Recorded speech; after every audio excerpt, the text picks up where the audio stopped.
And last lesson, 2.7, this is the second part of the trig limits. I know these are long, but again, I'm going to work out quite a few so you can see all the things that can happen. Something else that you might need to do is a combination of the two identities that we learned about in the previous lesson, knowing that sine of x over x, that equals 1, and 1 minus cosine of x over x is 0. So we have to try to rewrite these so that I can use these identities. So on the top, I see two terms that both have a 5x. So that would be my first job, is to rewrite this so that I take out 5x, that would be times a 1 minus cosine of x. Love to see it because that matches that. Over 4x times sine of x. Okay, so now here's what's kind of fun. You can place stuff around the way you need it because all of this is multiplication. So I need 1 minus cosine of x to be over an x. So 1 minus cosine of x over x I can have here.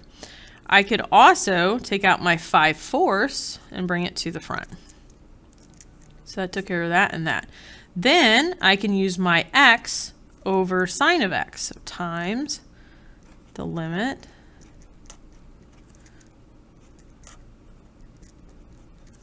remember that this can be reciprocated and it's still 1. So this is 1. This is 0, which immediately multiplying by 0 is going to make it 0. So it doesn't matter about the 5/4. So it's 0. Number 2, I see 1, 2, 3 terms on the top. Nothing I can take out. But again, I want to try to separate some stuff here. So I'm going to do my, since the negative 10 is not times everything, I'm going to have to leave it. Let's do negative 10 sine of x over 7x. Okay, see the plus? So I have to do plus the other limit. And then I'm going to have to keep the same denominator so that if I were adding the fractions, I'm just putting the numerators together. The 1 minus cosine of x. Okay, so out of this one, I'm going to take the negative 10 sevenths out.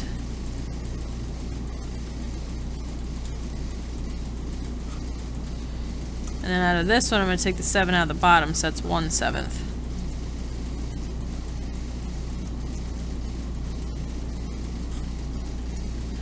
So I get negative 10 sevenths times 1 plus 1/7 times 0.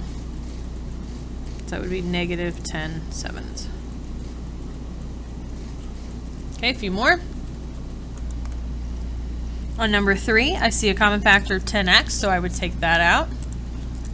And then I know that I can split up my pieces since everything's getting multiplied. I would want my 1 minus cosine of x over x and times my 10 x over sine of x.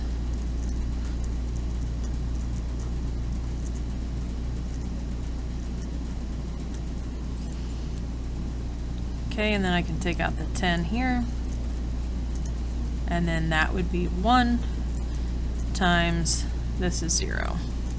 So again, that's 0. So that one was actually similar to one we already did. All right, other thing, last thing that we need to talk about is the trig identities we learned from trig.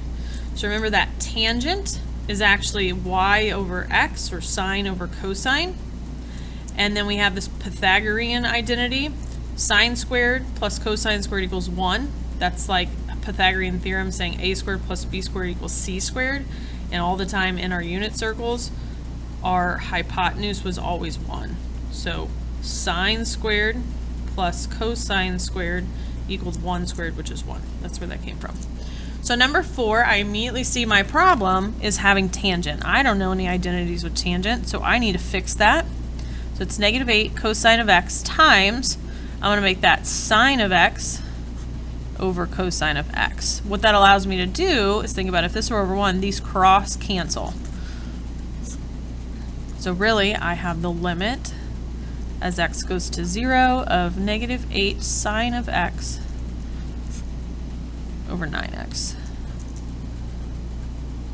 Okay, then I can take out my negative 8/9 times my limit of sine of x over x, which this is 1. So negative 8/9 times 1 would be negative 8/9. I like those. I find those fun. All right, number 5. First take out your 9. So it'd be 1 minus cosine squared of x. 1 minus cosine squared of x can be manipulated from using this identity. All I would think is, hey, if I subtracted this, it would be 1 minus cosine squared of x equals sine squared of x. So I'm going to replace this with sine squared of x over 5x squared. I'm going to take out my 9/5 times my limit. Since it's sine squared over x squared, I'm going to have a sine of x times another sine of x over x, and split those into 2 limits.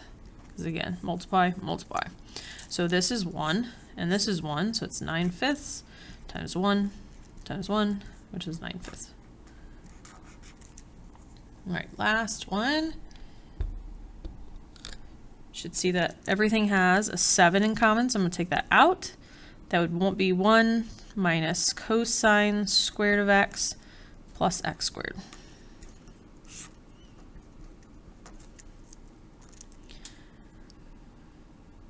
Okay, then I'm going to notice that there's an identity here of this 1 minus cosine squared of x that can get replaced. So I've got 7 times sine squared of x plus x squared all over 4x squared.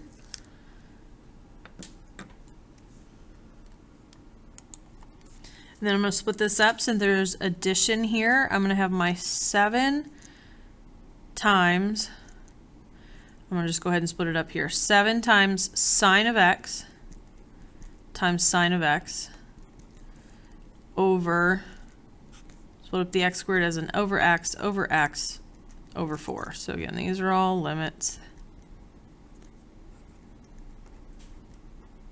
It just helps me see that, hey, this is 7 sine of x squared over 4x squared. Okay, this plus then comes in here. It also has this 7. So 7x squared over 4x squared. And that's a limit. Okay, my x squared over x squared can cancel. So I get really the limit as x goes to 0, 7/4.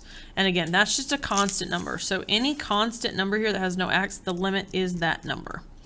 So I get 7/4 times, that's 1, times 1, plus another 7/4.